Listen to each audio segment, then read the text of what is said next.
to CHGO Bears After Dark, back where it's meant to be, where it all started with yours truly before Greg Braggs kicked me out of the show, and I'm finally able to get back because Braggs has been put on a one-night suspension because he's watching the Bulls game with our crew. Woot is here, as per always. Corey Woot, I haven't seen you in a minute. Great to see you, Woot. Appreciate you. I know, man. I feel like it's been a minute to see you, man. But yeah, I definitely like having you a part of this show more so than Braggs. Don't tell him I said that, all right? Sometimes it's always good to have the bricklayer there, but it's always good to have that calm, And tonight, are you drinking some? What do you call a drink? What do you? I am planning on having a couple of cockies, but we're going late night tonight, because I do have a very key 9 o'clock tennis match tonight, so I got to stay sober, unfortunately, for Bears After Dark to respect the game. But then late night tonight, we'll bust out a cocky or two, and then it'll be a good night for one and all. How was your turkey? I know you're fired up to talk about the defense, which we're going to do in a minute here. Renetta, good to see you. I hope that your situation is better. By the way, as she's writing that, I would rather watch this than the Bulls game. Thank you, Renetta. But she's going. She's apparently I'm coming in kind of loud. Hold on there. We met Renetta a couple times. I met her when I played for the Bears, but she came to the draft party, and you guys all met her. Yeah, she's one of the diehards. Like Renetta, shout out to you. A leader amongst leaders. Crystal is here. We're ready to go. Apparently my mic's a little bit louder. I hope it's better now. Steven, let me know. Appreciate you. Much better. Okay, good. I apparently am a rookie all over again. So I'm right into it tonight because we're gonna do this. We're the hour of power here. Woot, I texted you today, and you're like, I'm like, what excites you about it? And you're like, the defense. And I was thinking to myself before I text you, he's gonna want to talk about the defense. He's gonna want to talk about Montez. Yep. He's gonna want to talk. I mean, Big Dex looks like he's coming on here. I made the title tonight like it has as Montez, basically unlocking this whole D. Is that giving him too much credit, or is that accurate? Because I mean, really, that was the big impact player that they traded for. He's supposed to, rise everybody up around him, and it seems like it's happening. Yeah, it seems like he is definitely rising this defense. And I think people were so critical in his first game, expecting him to just go off and have 3 sacks. I'm like, this is a new scheme. He's trying to understand the defense, understand exactly what's going on. That's what we saw in the first game, him kind of playing slow. And that's what you expect a lot of times, especially when a guy is not familiar with the scheme. And every game, he's just continued to get better with the pressures. Now the sacks, like back-to-back games of slamming opposing quarterbacks to the ground. In this game, 1.5 sacks. And that Russian cover is starting to work together, right? We're seeing some of the blitzes with some of the linebackers, but Sweat and company, your guy, Javon Dexter, really starting to flash. And I told you, once he can all put it together, it's going to be a scary thing to watch because people were wondering why I was so down on the pick. And I was like, the thing is, he wasn't scheme ready, right? I knew he was a project, but he continues to get better and better. And Carm, he hasn't even scratched the surface of what he can do. He's still playing high at times. His get off is still slow. But imagine when he can put everything together, right? With the get off, the pad level, his strength, his size, his quickness. And the thing that I hate about the league right now is every time, like when he got that personal foul, please tell me how somebody 6'6", 315 to 320 pounds is going to stop while they're going in there 1-2 and be able to stop and avoid a hit on a quarterback. That doesn't make any sense. That does not make any sense at all. It's one of the worst calls in all of football right now, and I think it's holding back because there was a guy. What was his name? He used to play for the Rams. He was the one that talked about dinosaurs on Hard Knocks. William Johnson, I think. He was a defensive end. Yeah, he was a defensive end, and he was playing for Miami. Willie Hayes, that's what it was. Yes. Willie Hayes, good call right there. So he went to Miami, right? And he was playing defensive line there, and he tried to avoid the quarterback, and he tore his ACL trying to do that.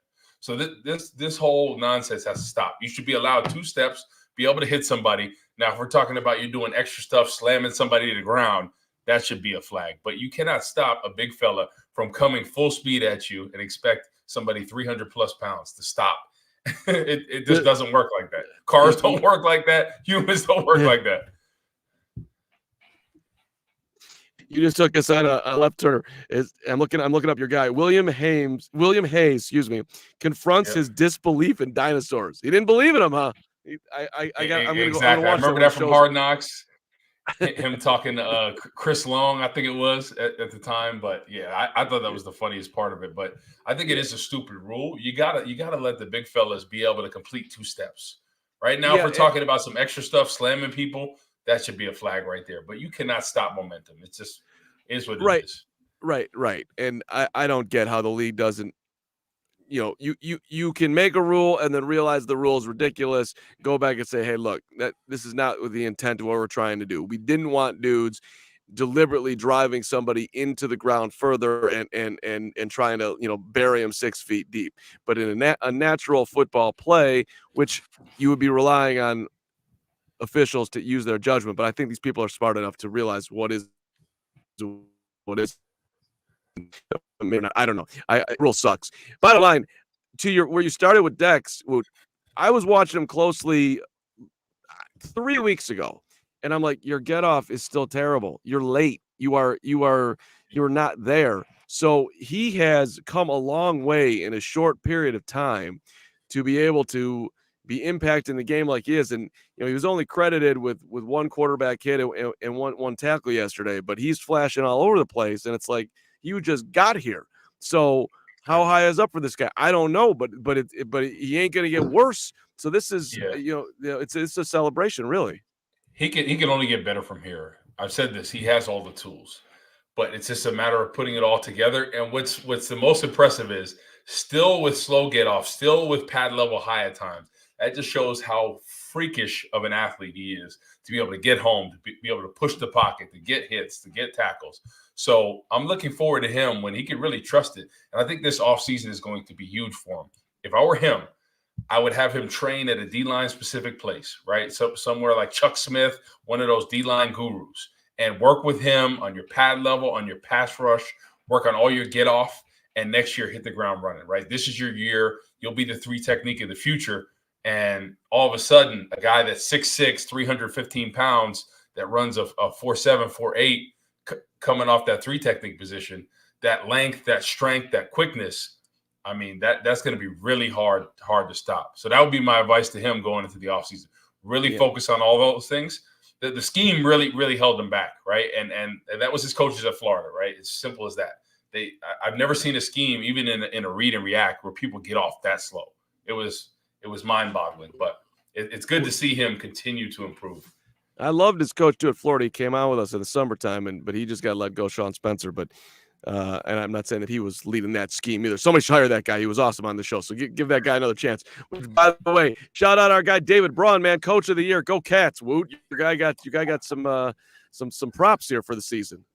How about that, right? Turning this season around. I kind of before the season started, I do a podcast, and I was saying about 6 wins. I thought this would be the year when you don't expect anything from Northwestern to get 6 wins. I said maybe 7. They ended up getting 7 with a huge comeback win against Illinois. Seems like they're starting to play together, and they're going bowling. I mean, who would have thought that with everything, all the hazing allegations and everything going on with them? That Minnesota game was really the turnaround from them when they were down big. Came back in the 3rd quarter, took it to OT, and that heck of a play to the tight end to win the game. And I think that was the kind of turning point in their season. And speaking of turning points, can this be the turning point for the Bears? I don't know. Okay, Woot, let's talk about that. Let's talk about a turning point. You did not score a touchdown yesterday.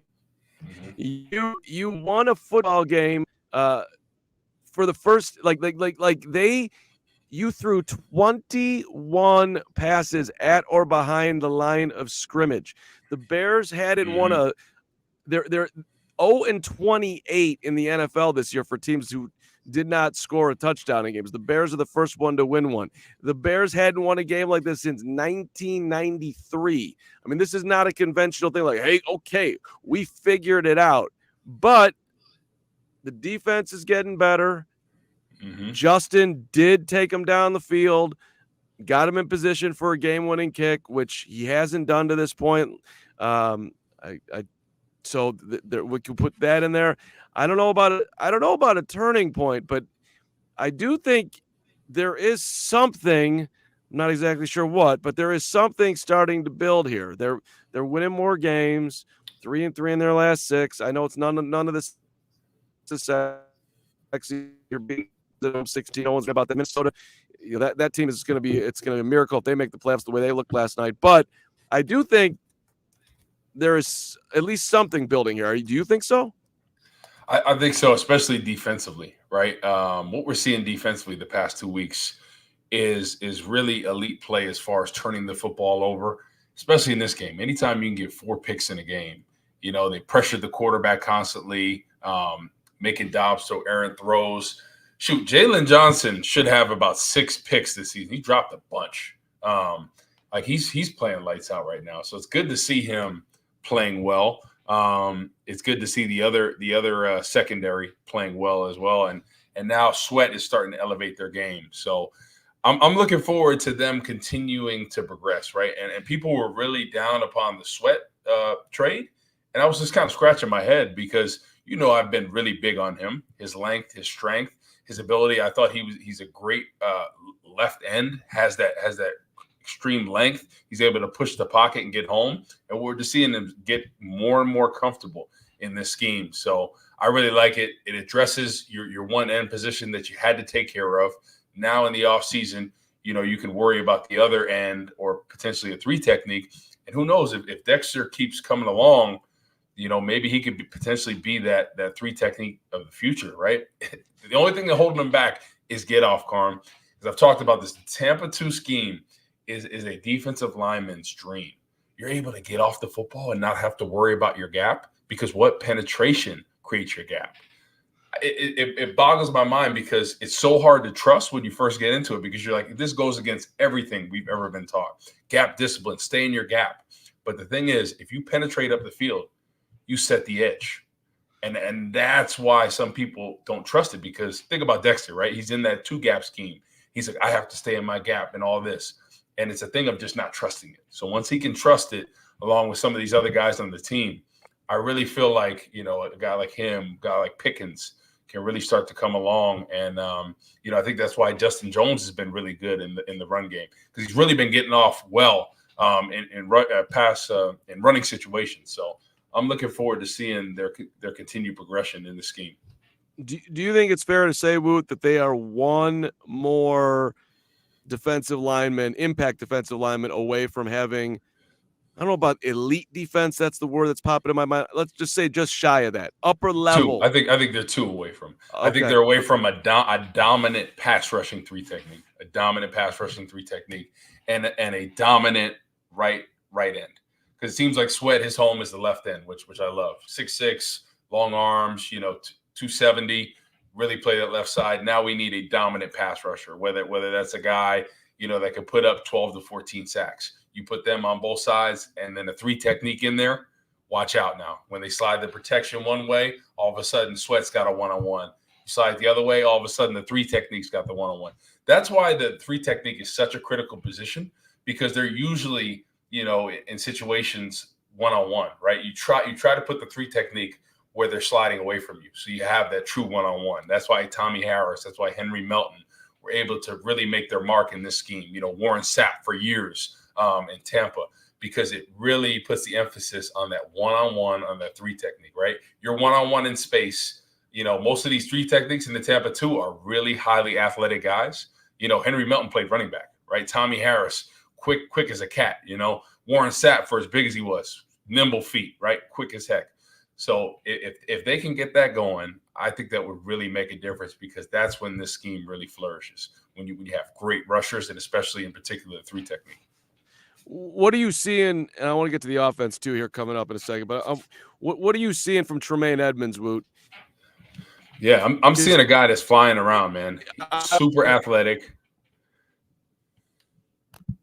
Sorry, Carmen, you're cutting out a little bit. No, you roll me, Woot. Like I got like he's finally, to me, we're seeing him a lot more. I don't know what the difference is, if it's just what's going on up front, but something's happening that I'm liking seeing. I'm curious what your reaction is to how Tremaine's settling in now.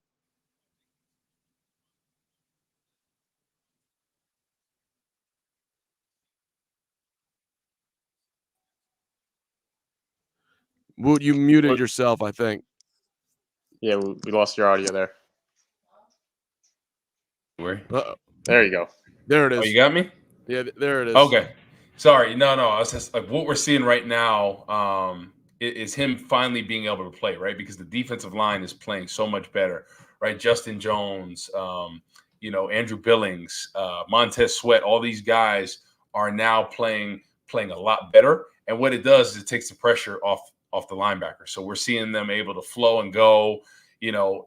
Those guys are playing really well right now. And it's hard to play well when the defensive line isn't getting penetration, isn't taking the blockers off you. Hey, if you got him going and TJ's been rock solid, Sanborn, my guy, is still representing 57 in a positive way. Now we got Montez. Now we got Dex. Now we got the back four. Yep. I mean, I don't. I think Eddie's in trouble as far as next year, and because of his contract, and it won't be super expensive to let him go. But I liked what I've seen from Tyreek. To me, I'm paying Jalen. I don't. You're paying Jalen Johnson, right? Or am I nuts? 100%. I mean, he's a true lockdown corner. I mean, he showed nothing but that. Like, it's unbelievable, like how he's just elevated his game. And yeah, I think the proof is in the pudding. If you don't pay him, somebody else is going to pay him. So I would rather retain him, because then you drafted talent, you kept him in house. He's a talented guy. Imagine, Carm, when we have Montez Sweat on the left side, we have a dominant dude on the right side, and then we have a 3 technique that's a guy that gets 7 to 10 sacks a year. Imagine how deadly that defense is going to be with the linebacking core that we have, right? And the secondary as well. Lights out. Look at the way they're playing now, missing 2 dominant pass rushers. So imagine what that can do. So that's why when people are talking about, hey, what are we going to do in this draft? We got two really high picks, it looks like. And what are we going to do with this? And the quarterback conversation has come up.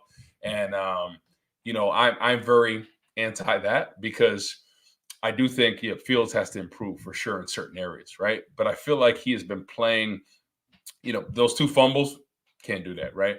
But how he bounced back in a game where everybody was so critical about he can't finish the big game and all this. And I know the game was a low-scoring game, and people could talk about how boring it was in this. 2 really good defenses, right? Guys making turnovers. But when the game was on the line, 3rd and 10, to stand in the pocket, deliver that ball to DJ Moore and clinch the game, I think that was huge, because especially after turning the ball over twice when the game's on the line, right? Most people would be in their head, but he rebounded, right? And the thing is, early on in the game, the play calling was awful for majority of the game. How many swing screens do we call in this? Like, I'm just trying to figure this out, right? Just help me figure this out, right? So you're trying to figure out what you have from Justin Fields, right? Let's see what he can do passing the ball. Okay, let's just throw a side screen. Let's throw another side screen. Let's throw another side screen. 3 in a row, right? 1st, 2nd, and 3rd down. But you're trying to figure out what you have in Justin Fields. That just doesn't make any sense at all. When you're trying to evaluate and figure out what's going on. Yeah, it's the same question that I asked today.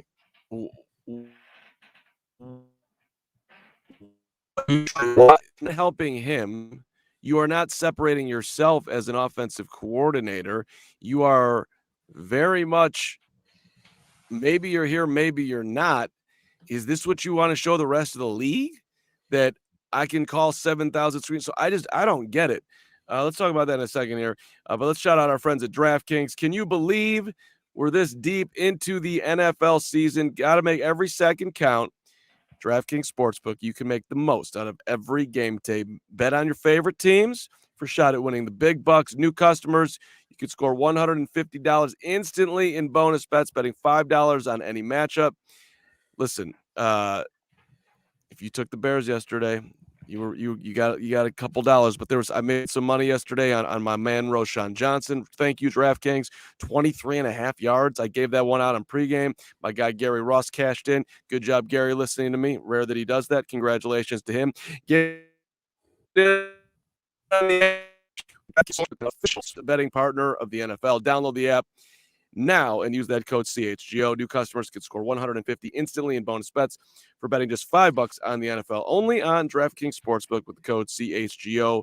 The crown is yours. All right. Woot, you want to keep Justin Fields? You're not. We get the number 1 overall pick. Forget Caleb Williams. Forget Drake May. No. Yep. No. I would. And I know this is controversial for a lot of people, but I just think given the situation, I think we can all agree that the play caller is bad, right, across the board. Even when Tyson Bagent was in there, he's been so inconsistent and up and down, right? What we saw in the Detroit game, right? Do you think Justin Fields played well enough to win that game? Yes. Of course he did. Of course he did. For the most part, the game plan was well. When you had a game plan, when you got him on the move, looks pretty good, right? So my thing is, like, I feel like they're holding him back, and this should have been a big progress year. And we saw his progress get stunted this year. I think he's super talented, right? We all know that he's super talented, right? I think, especially coming back in the Detroit game, right? When he was out for a while, I thought he played pretty well, being rusty, not being fresh and all that, like not having consistent games in a row. This game, the turnovers killed him, right? Other than that, I thought passing the ball for the scheme that they called, I thought he did okay, right? It's kind of hard to get in a rhythm, Carm, when you got 15 swing screens. Like, I don't understand that. So my only thing is like this: if you build around this team, right? You build the defensive line, right? You continue to build that offensive line. I am a firm believer in that wins championships. Obviously, you have to have playmakers. Maybe add another piece at wide receiver, right? Because you're going to have a decision, because Darnell Mooney is in his 4th year this year, right? Correct? That's right. Yeah, so you have a decision to make what you're going to do as far as receiver. But I'm just a firm believer in the teams that do the best and are most consistent usually have the best offensive defensive lines, right? San Francisco, Philly. It's just frustrating because, yeah, this year has kind of been a wash as far as offense. Defense has been improving. But, yeah, I feel like it's a wasted year as far as progress. We should be way further along than we are offensively. Appreciate everyone's checking out Bears After Dark tonight. Braggs is normally here, but we upgraded, so he's taking the night off. Apologize for my slight lag here, which is apparently happening every now and then. But can I get Big Cram's comment up here, Steven, one more time? Because we're gonna do this. $9.99, my man Big Cram. Shit. We got CHGO's biggest Fields believer versus Mr. Ty Curious right here himself. Just let the matchup begin. Also, this is early, but how hard is it to switch from the 4-3 to 3-4 just in case the Bears switch? So Yeah. why don't you tackle that and just to put it out there, and I don't want to cause any controversy, but I think if Tyson Bagent was quarterbacking last night, the Bears would have been in the end zone at least one time. I'm just saying. But go ahead, give me the 4-3-3-4. I think for what they have right now, I think they're more suited for the 4-3. I think they just need another piece at the end position, because I'm thinking about it from a standpoint, like, I think Sweat potentially could be a stand-up rusher, but I think he's better as a 4-3 left end, right? And I think just the way the linebacking core is, that would shake some things up here or there. And then the way the secondary is playing, I think you just need 2 guys at the defensive line position. You need a dominant 3 technique, and you need a great pass rusher on the other side. I feel like if they can address those things, 4-3 would be the great thing. So I wouldn't like them to switch. I think the 4-3 would be better suited for the personnel that they have. All right, I think we got one more super chat. Pop it on in there, Steven. Who do we got? Let's $5 from my guy Z Sean. Did you see the clip of Kyler getting punched? Kind of duo mask and punched him. That was a weird moment in the game. You know what bothers me more about that play than anything else is that Kyler was not involved in the play. He's trailing it 30 yards back. And you got officials like looking around. What can I call? Dude, look the other way. It has no impact on anything. We don't need you to be, the hall monitor here. That's not the job that I'm looking for you to do.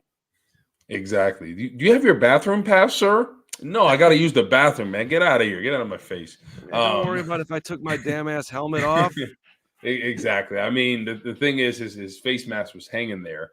He tried to plead his case, but everybody, once they have the whistle, all of a sudden they're like, "Oh, this impacts the play. I gotta call it." It was the stupidest thing. Sometimes refs take their job a little too serious. That didn't have anything to do with the play. I feel like he's not the first one to take his helmet off after a play. Like I feel like I've seen a couple instances this year where that's happened and no flag.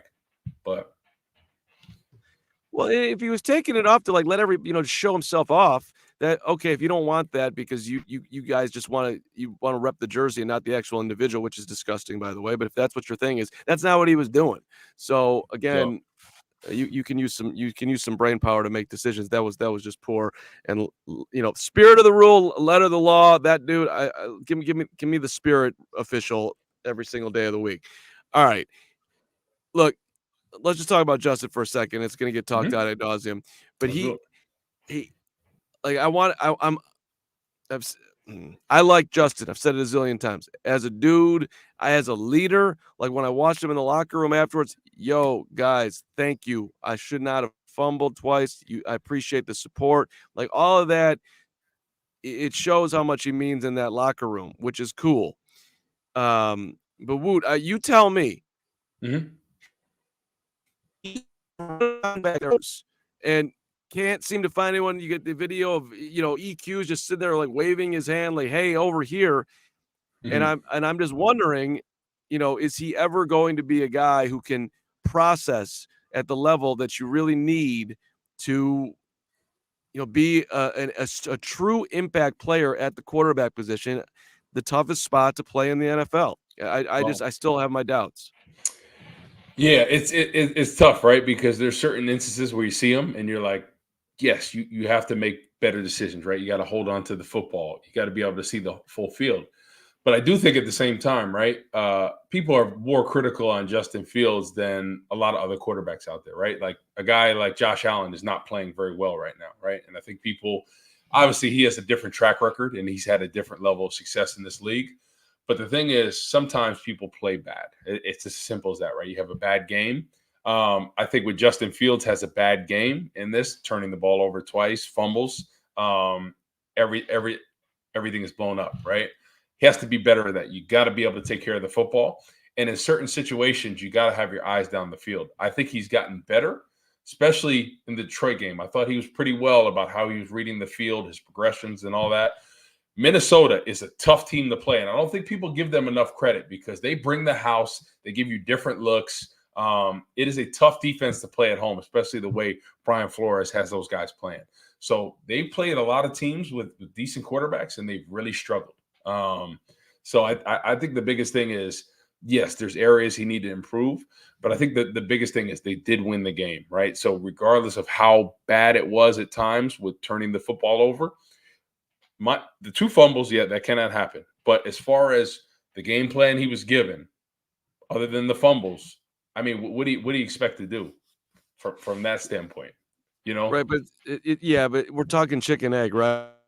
Like he's in the game because doesn't trust him to sit back there when they're coming half the time, so he thinks he's going to get himself killed and the offense. So let's just try to get it out quickly because he's not going to be able to process this quickly. So let's do this.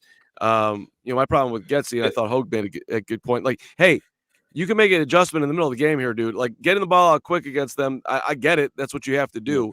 But how you're doing it, let's have multiple options here. Like one of the best plays of the game yesterday was, Cole Kmet's up there. He's blocking. He releases. He's free in the middle of the field. That's an easy throw. Bang, nailed him. And Kmet can run. He's picked up 25 yards. It's almost like a screenplay. Where were the screenplays? Where I'm talking about straight screen, not side screens. Like when a team brings the house on you, what are they susceptible to? A running back screen. Yeah, a tight end screen there. So it's kind of hard for me to understand because the thing is, right, my thing is like this. If you don't trust Justin Fields and all this, then don't play him. Simple as that. Like, I don't know why you're playing him if you feel like you don't trust him. The whole thing, what they're saying in the media is not matching up to what they're doing. We need to see what we want from him, right? Last week's game against Detroit, we need to see when the game's on the line and they took the ball out of his hands.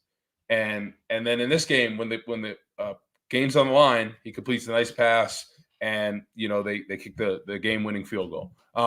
There were some things that he didn't do well early on.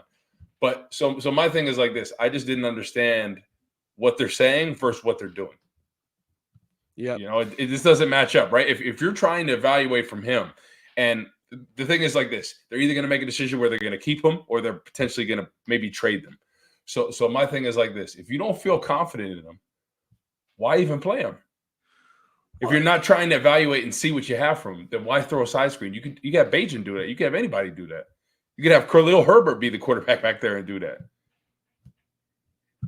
Like, is Roschon Johnson now morphing into the top running back on this team, or is it that more of is him playing 75% of the snaps last night, 74 to be exact, because Minnesota blitzes and he's a better guy picking up the blitz than Herbert. Exactly. But that was interesting.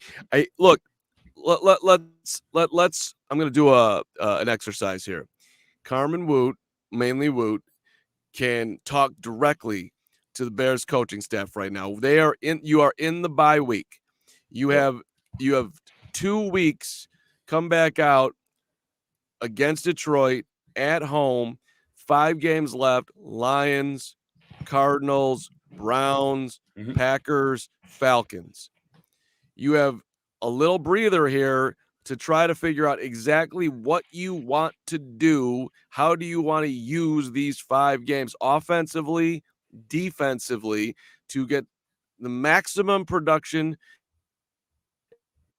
Give yourself the information you can possibly have going into the offseason. I think they already know, in essence, what they have and what they don't have. But what would you be telling them? Hey, Corey, you watched us. You played for us. How do you think we should use this time? What's the best way we should go about the rest of our season here with a 1.2% chance of actually being a playoff team?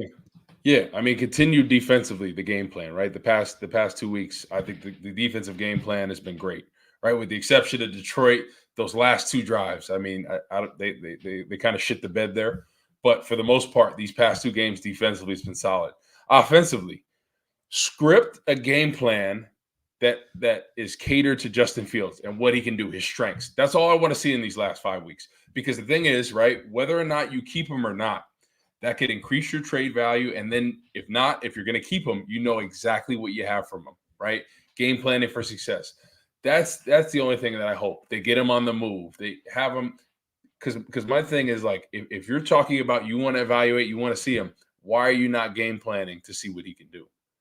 If you're scared, don't play him then. I don't understand, right? If he's out there, you got to play him, and you got a script for success for him. If not, put Bajan in there. That would be mine. Yeah, so he ran it 18 times against the Lions. Is that too many? I mean, I thought they had a good game plan for him. I mean, you look at what somebody like Jalen Hurts does, right? I think they are very similar as far as what they can do with their legs, right? And I always draw that comparison. Like, I think Justin Fields can be like a Jalen Hurts. And you look at his stats. His stats don't woo and wow you. The past couple of weeks, yes, he's throwing a lot of touchdowns and responsible for a lot of touchdowns, but his stats are kind of pedestrian a little bit, right? The past couple of weeks, 190 yards passing. But the thing is, he limits his turnovers. And what do? They have a really good offensive line. They run a game plan that's conducive to him. And that's what I just wish the Bears would do. And I think that's where they're missing the mark. And I get it. Justin Fields, for a lot of people, hasn't played up to the capability that they thought he would, right? And I think a little bit, some of it's definitely on him. A lot of it's on the game planning. I don't care whatever quarterback was in there. I think with the way the game planning is, I don't think any quarterback would be successful. I don't. My brilliant man here, Butthead, outstanding moniker. I hate to say it, but I'm all for losing out, except crush the Packers. Fire Flus, hire Harbaugh, and see what Fields is made of. You want Jim Harbaugh here, Woot? I know Braggs is. I do. You do. I would love him. Just look at it. Look at his track record with quarterbacks, right? Look at his track record, and I look in particular about a mobile quarterback, right? And Colin Kaepernick, that once he played under his system, he was a Pro Bowler. He's one of the best quarterbacks. He's flexing, Kaepernicking on them.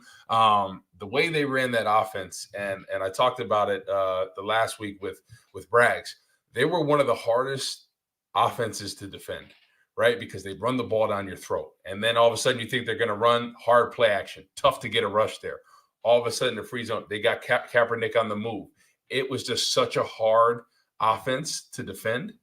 And I would love what he'd be able to do and what he'd be if they decided to keep Justin Fields. It's just hard for me because I feel like there's so much talent there, Carm.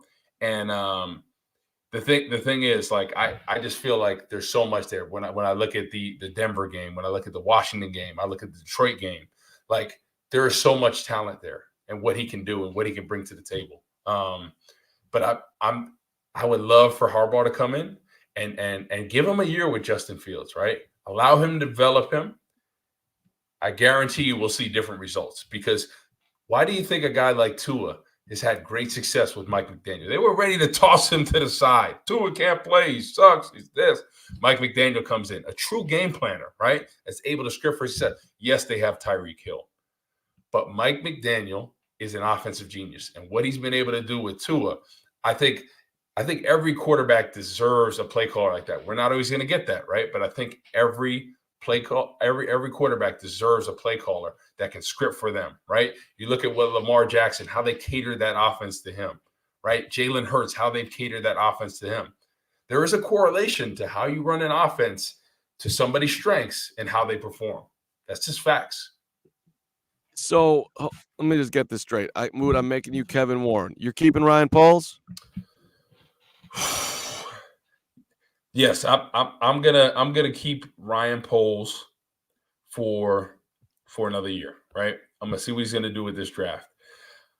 I think I have to make a decision. I think I have to make a decision on the head coaching position, especially the offensive coordinator. I think I got to make a decision depending on how they finish this year. Definitely the coordinator has got to be out there. But think about this, right? If you have the opportunity to get a guy like John Harbaugh, I think you have to look at that, right? I like what Eberflus has done with the defense the past couple of weeks. But my thing is like this. If you have the opportunity to get a guy like John Harbaugh, right? Or let's say if Sean Payton was available, a coach like him, how would you pass on that? Right. We're shouting. You're confusing John and Jim. Big Jim Harbaugh. John's not coming over from the Ravens, but yeah, Jim. Sorry, Jim. Yeah, same thing. Same family. We get the point. Look, the way actually you're talking about it is how I want them to do it. From like the Cubs wouldn't have fired David Ross had they not they not been able to get Joe Madden. So if you're going to make a change, if you're planning on keeping Justin, then in my mind you're only making a change unless you can get an elite dude. It can't be we fired Flus, we fired Getsy, and we're having some long, exhaustive search to find out who's coming in here. You have to have a direct idea of who you want, know that you can get him, already had the conversation, know it's done. Tuesday, Flus is fired, Getsy's out, and Wednesday you're announcing what you're doing. That's how a pro organization would do it. Yeah. So, now if you're moving on from Justin, if you're going to make that move, and you want to open it up and I still would like to see it go that way, but then it's a little bit different. But if you are actually going to keep in place what you're doing, you're very, ruthless, direct way. You're out, you're in, we're moving forward, period. And by the way, that locker room would love it. I bet you they would. Yeah, the thing about it is, right? So I think back to the draft when Trubisky got drafted, right? With Deshaun Watson, Patrick Mahomes, and all of them. Everyone's like, "Oh, we should have drafted Patrick Mahomes." Patrick Mahomes wouldn't be who he is if he got drafted to Bears. I'll tell you that much. He was in the perfect situation he could be. He was a project coming out, right? And he had a year to sit behind Alex Smith, learn that offense, learn from a veteran guy that came from San Francisco. Everybody tossed to the side and said, "Oh, he's a game manager." And he's a four-time Pro Bowler, in Kansas City, one of the most efficient passers leading the league and passing yards, touchdowns, this for a guy that's a game manager. So that's just the impact of coaching. And that's what people fail to realize because, yes, Justin Fields has to get better in certain areas, right? But they're doing him a disservice, Carm, because he is so talented and he hasn't even scratched the surface of what he can be because – this staff is limiting him. And I think people fail to realize that because they're like, "Oh, he sucks. He's this, he's that." Just think about the situation, right? Just think about if some other quarterbacks came to this. I think the only one that maybe had a chance to do well was Deshaun Watson because I think he was the most NFL ready. He's a guy that was a proven winner, that was NFL ready, that had played a lot of games. I think he could have done well in that system potentially. But all these other guys, Trubisky and company that are projects, you have to develop him. And that's why I'm just like pump the brakes on saying Justin Fields need to go. Think about if you're developing a team, right?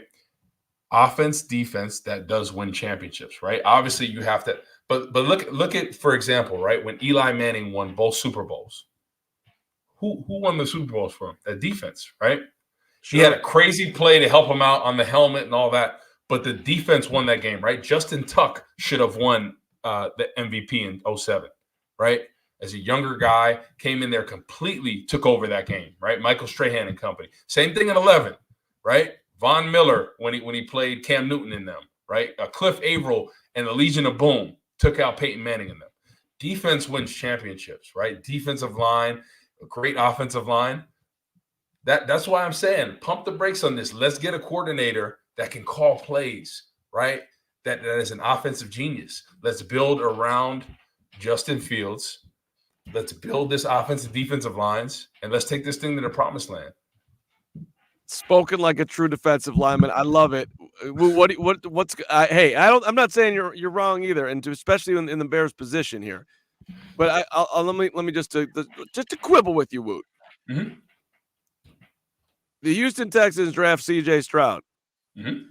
Houston Texans were garbage last year. They miraculously beat the Colts in the final week of the season. We get the one. They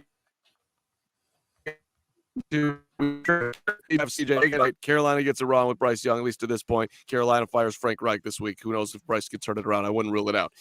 But CJ has turned around that team. Yeah. So I get that it's a unique dude that you could pick a QB on a roster that is not all the way there and win. But the Bears roster right now, I like what I'm seeing up front, right? Darnell, you're going to keep getting better. Mm-hmm. Tevin, if you can stay healthy, okay. Nate Davis, been a wonky year, but when you're healthy, you seem fine. And center. And so you need a center. Yep. And I think Braxton's going to be fine. So now you got DJ, right? Mm-hmm. You have Cole Kmet. You got running backs. You got running backs. You need another 2 receivers. And by the way, Darnell Mooney on the Kansas City Chiefs right now he'd be a 1,000-yard receiver all day long. You're asking a 5'9", 160-pound dude to block people that are 230, and you never throw him the football. If I was Darnell Mooney, I would walk into Luke Getsy's office right now and say, please, I cannot do this. This is who I am. I don't get it. Same thing with Tyler Scott, and now Tyler had trouble hanging on to the football, but I just anyway, my point, like, that's just a bad fit. So real quick, when you're talking about CJ Stroud, real quick, right? Yeah. Why he's doing well, right? He's playing great. But I don't know if you know much about his coordinator, right? He spent 6 seasons for the 49ers, right? Bobby Slowick, right? So he is a Mike Shanahan, a Mike McDaniel disciple. So he learned over and he was their passing coordinator over there. So I think what we're seeing is another young rising star. not to take anything away from CJ Stroud, but look how he's called plays for him, right? Look how he's got him confident. There's no 15 swing screens in the game. I'll tell you that. There's none of that. So that's my only thing. What could Justin Fields be if he had a Mike McDaniel, right? What would he be if he had a game planner that could script for success for him and put him in the right position? And that's why I just you expect to draft a different quarterback and expect a different result. You know what I mean? Yeah, no, I got it. How much have you watched Marvin Harrison Jr., Woot? Oh, in college? Yeah, he's a beast. What would you think about that pick? Yeah, go ahead. So my thing is like this. Let's see what we do as far as free agency first, right? See what holes we can, because I think there's two positions on the defensive line that you need to really fill, right? I think that defensive tackle and defensive emphasis, you got to fill those. Center position is one that we have to fill. I think we could potentially do that maybe in free agency or the draft as well. But I wouldn't be upset with it as long as we addressed one of those other needs on the defensive line, right? Especially if you know Braxton Jones is your left tackle of the future. It seems like he's playing well and he's getting more consistent and he's getting in there. He's not hurt anymore. If you know what you have in Braxton Jones, you know you got right on the other side. Tevin Jenkins, you know you got him for another year, right? Nate Davis, hopefully when he comes back this year, he'll be healthy, won't be out, won't be missing as much time. You get a center. All of a sudden you look a lot better. So I wouldn't be mad at that pick just as long as we address some of the other issues on the defensive line. Because think about how great they could be if they get a dominant pass rusher and a 3 technique. But at the same time, DJ Moore and Marvin Harrison Jr. would be pretty beastly, right? Those two weapons there, added Cole Kmet in the red zone and a security blanket on the seam.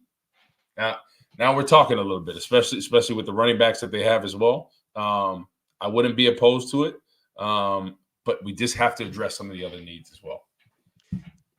You and Cole Kmet would get along great, for the record. I don't know if you ever met him, but he's I see a potential Woot Kmet moment in time someday. Hey, Easy E134 $10 super chat.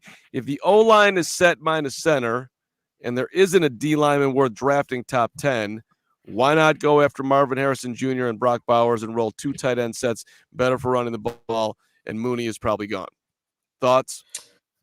I mean, shoot, look at Gronk and Hernandez, how they were rocking, right, for years.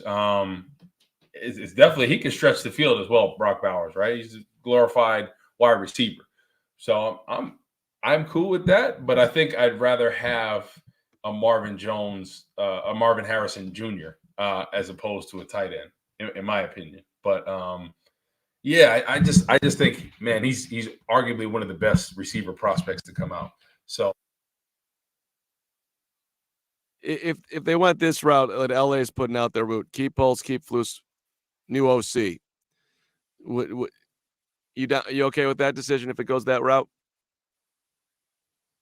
You muted one more time. You got me now? We're good. Okay. I would. And now somehow you remuted. Am I good now? Yeah. I don't know what's going on here, but After I would dark. be. I'm good, right? I would be good. I would be good with that scenario, right? Because I think we can all agree, right? Everybody on the chats, let's light this chat up. Luke Getzey, I'm sorry, man. You like we say in Jersey, this guy out of here, get him out of here, right? I really do. I like old buddy from Penn State. You like Rashad? He's very talented. Yeah, Okay. yeah. I think he's really, really talented.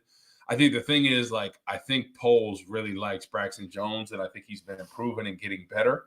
So my thing is, you got him for another 2 years, right? Essentially. And especially if you feel confident about him, about going against some of these dominant pass rushers in the league, you got that position for 2 years. So I wouldn't be opposed to it, but then all of a sudden, Braxton Jones, if you feel confident, where are you going to put him?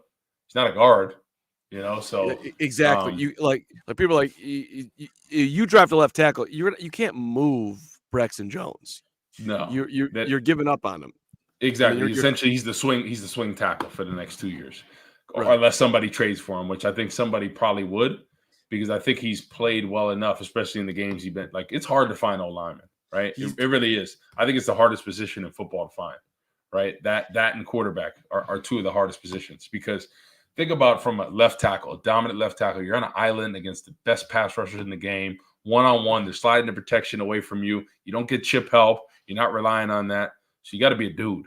So that's the question I asked the Bears. Is Braxton Jones a dude, right? Is he the guy that you're going to feel confident on sliding protections away from, one-on-one, mano-a-mano against a Myles Garrett, against the best pass rusher in the league? Is he going to be able to do that, right? And I think only time will tell. I think he's done well, but I think this is evaluation for a lot of people, on this team. Yeah, it's fair. People are asking, is Carman a cubicle? Yes, I am, and it's true. This is my second job. Drew just nailed it. As a telemarketer, I am the dude that answers when you call up at Amazon, and I direct you in the right direction, and I'm a lead at it. So CHGO has afforded me this opportunity to connect with the people. I throw in there that they need to subscribe to CHGO. Amazon doesn't know that I do that, and that's the move. And you muted yourself. Did I do it again? Am I there? Now you're good.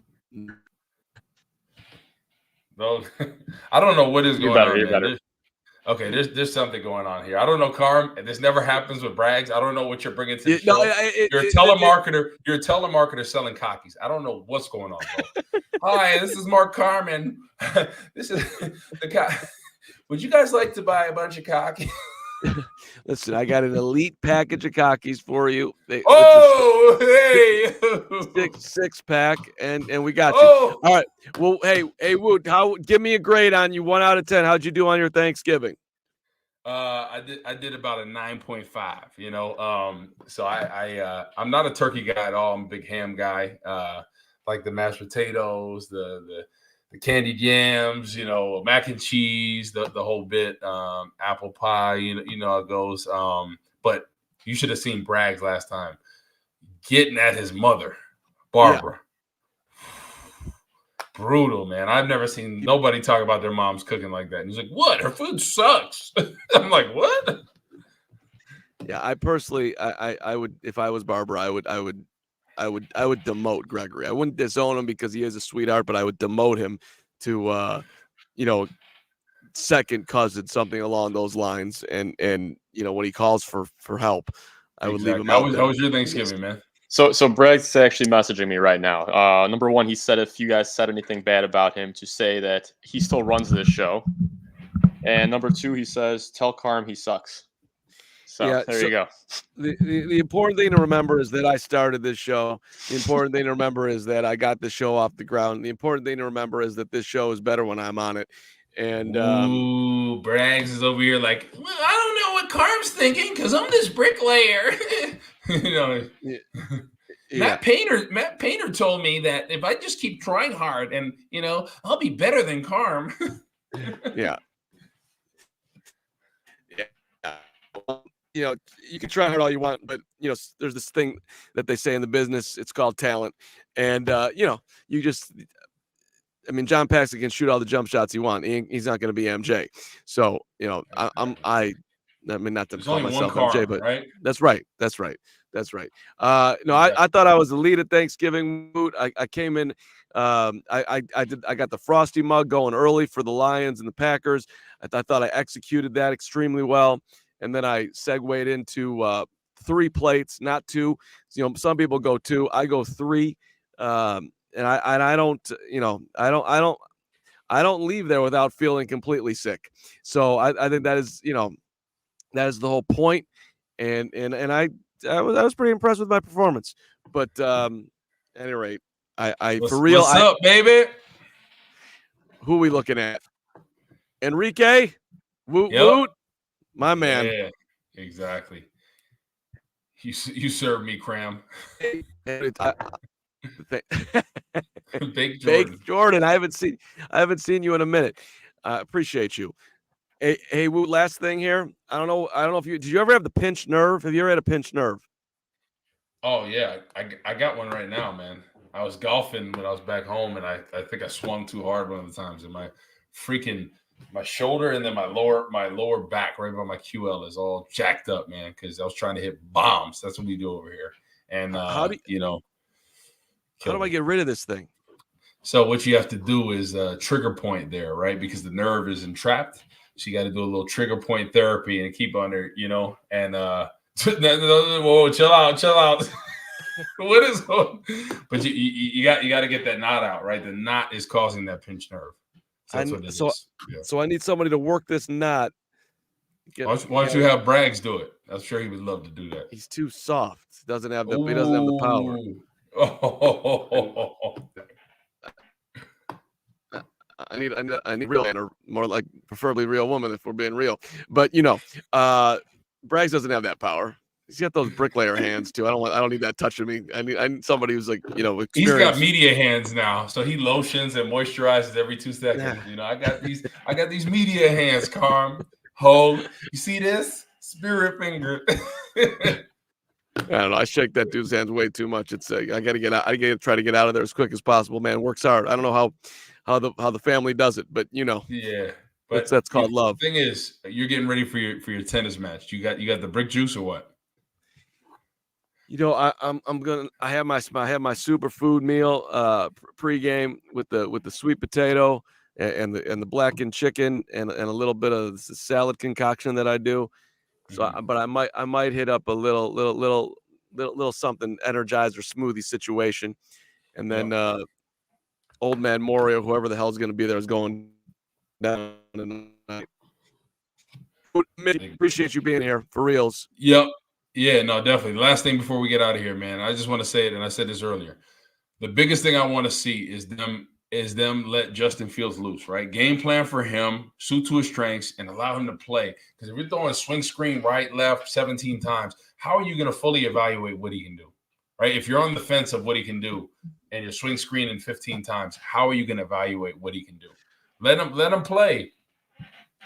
So okay, let's end strong then. You're Justin. You just went through this game last night. You're about to go off wherever he's going for his bye-week celebration, relaxation, get himself ready for the rest of the season. Are you calling up Luke Getsy before you leave town and be like, hey, I want to talk about this? We cannot. Are you having that conversation, or are you just kind of I think they probably already had that conversation whenever they met to watch the film, like whether that's because they might have had today. No, they probably watched the film today. So I guarantee you they probably had a conversation about it.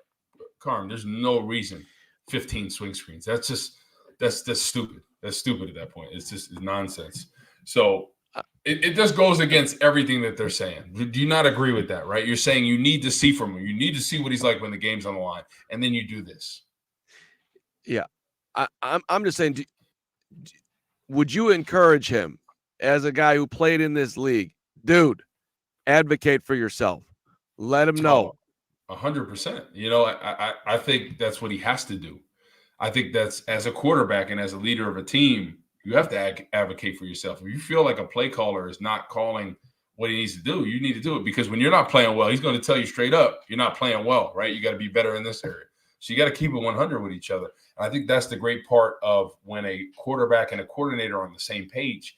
They can have those uncomfortable conversations, and they're really not uncomfortable because they know deep down, hey, I got to call a better game. That's on me, right? I look at a guy like Kevin O'Connell, right? And just the way he's gone about everything with Josh Dobbs, right? And from the moment he came, and even as bad as he played in that game, right? He was like, there's things I can do better. I got to give him some better plays. And I think that's a leader, right? We obviously know he's the head coach and he's the coordinator, but he's taking accountability for stuff, even maybe when it's not his. So I would just like both of them to take accountability, right? I got to do this better. Hey, I got to call these plays better. Let's work together. Let's get this thing going. Because at the end of the day, Luke Getsy's job is on the line. Justin Fields' job is on the line. Everybody on this team's job is on the line, right? With the exception of a few guys. Help me help you. Let's all help each other. Let's live this dream. Man. Yep. Let's do it. Appreciate everybody checking out Bears After Dark. Braggs is back next week. Woot is the best as always. Can't wait to whenever you're coming back into town. I can't wait to see you. So exactly, my man. Well, good luck in your tennis match, and enjoy some whatever you call it afterwards. Yeah, exactly. You're right. Producing as always. Brings back tomorrow with Herb Howard at noon. So Baldy will be with us to start the show tomorrow. Everybody have a great rest of your night. Appreciate you watching After Dark. We'll see you next time. We all silly like the mayor.